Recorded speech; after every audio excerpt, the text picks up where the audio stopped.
Most people go to Amazon bestsellers or Google Trends when they're looking for what products to sell next. That's fine, but just keep in mind you're going to be looking at the same list as everybody else. And sellers who keep finding winning products before the market catches up are using sources that people don't normally think to check. Here are 5 sources to find trending products, and every single one of them is free. So whether you're running a Shopify store, dropshipping, Amazon FBA, building a brand from scratch, or just trying to understand what products are trending right now, this video is for you. Source 1 is Exploding Topics, the free tool. Now this one is ours, obviously, I'll keep it quick, but I will say it's one of the best ones out there for finding trending products before anybody else. And a lot of people don't really know how to use it properly. Go to explodingtopics.com/topic, and you don't even need to log in. You can use this filter at the top to look at different categories. You can browse a wide range of niches here, so no matter what space you're in, there's usually something relevant for you to explore. And you're not just seeing general trend topics here. You can find specific products and brands, things that people are actually searching for and buying. Click into any result and you'll see the monthly search volume, how many people are searching for it every month, the search growth, which is how much that number has grown, and a topic description. It's a basic summary of what the product really is and who it's for. So for something like PDRN Cream, the description tells you it's a skincare product targeting people who want to reduce signs of aging and improve their skin health. So that's your buyer, right there before you even spend $1 on research. You're going to also see a growth tag on each result, exploding, regular, peaked. It tells you what stage of the curve that product's at, which changes your decision. The status tags are a pro feature, but Exploding Topics offers a 7-day free trial. The link's in the description.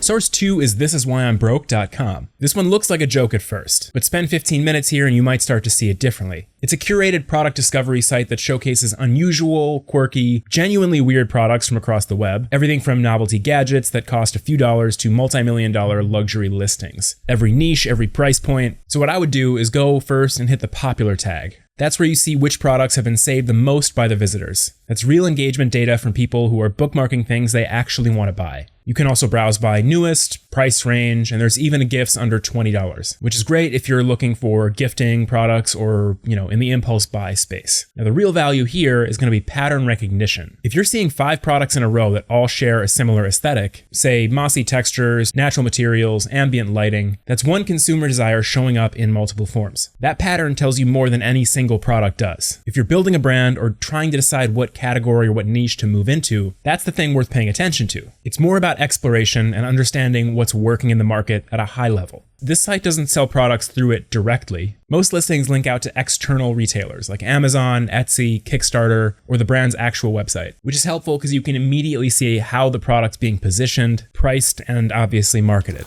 Source 3 is Indiegogo. Now, if you're not familiar, it's a crowdfunding platform just like Kickstarter. Creators use it to raise funding for new products before they go into full production. It's also a great source of product inspiration, which is what I use it for as a trend analyst. Browsing here regularly gives you this window into what people are excited enough to fund before it actually exists. If a campaign raises a ton of money early on, obviously that's a sign of clear demand. You can see the amount pledged, the funding goal, the number of backers on a campaign, and some campaigns highlight how fast they actually hit their goal. You can browse relevant categories and look for campaigns with high funding totals, strong backer counts, and visibly early traction. You can also keep an eye out for upcoming campaign pages if you want to spot products before launch. You don't need these products to actually launch to do this kind of research. An Indiegogo campaign is like highlighting a product type that's already comparable and has versions on Amazon or AliExpress. Most recently, I backed on Kickstarter a project where they made a sensor that you put inside your soil of your plants, and it takes all these different readings, moisture levels, and helps you with an app to take care of your plants, give them exactly what they need. And I got it as a gift for a good friend of mine.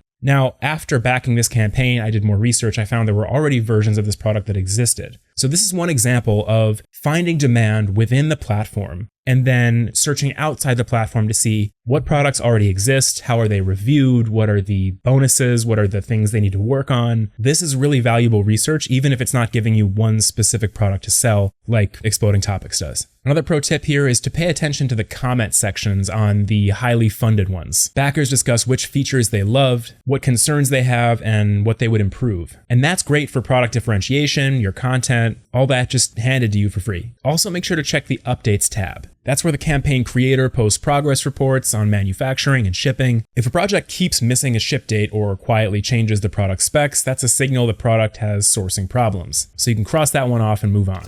Source 4 might surprise you. It's called goodhousekeeping.com. They've been publishing consumer advice and product recommendations since the late 1800s. In its testing division, the Good Housekeeping Institute, they've been evaluating products since 1900. And that means a lot of what you see on their site has already gone through a rigorous review process. You can look at their what to buy drop-down menu to get some inspiration and take a look at a huge range of different categories. Here's how I use it for research. Pick a category and start looking at the list of recommended products. Look at the type of products that are appearing repeatedly, the features that are being highlighted, the problems that are being solved. If you notice several products in the same category that are emphasizing the same feature, for example, compact appliances designed for small kitchens, that's what buyers in that category actually want right now. Another useful insight is the language used in the descriptions. Their articles usually explain why a product stands out, what problem it solves, and how it compares with alternatives. You can use these descriptions to understand how to write your own product descriptions, what to put in your content for your ads. It really just helps you understand what they're focusing on, which you can bet is probably what actually pushes people to buy. Another tip here is to pay attention to the holiday guides and gifting guides. They can help you get a huge boost around the holidays if you're looking for products just to add seasonally.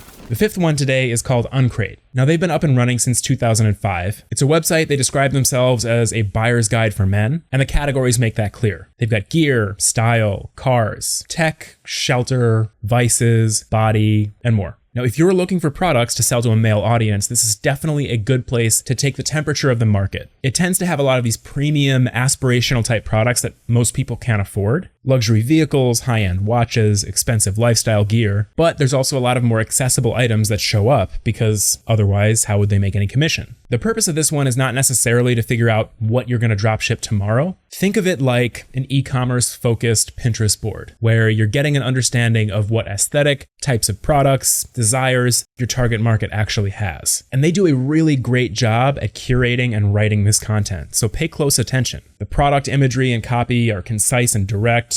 All their items are hand-picked. And again, even if you're not selling these premium items, this still gives you a really good understanding of what people are actually wanting and looking for. And then, of course, you can find products that fit into that same aesthetic but are more accessible.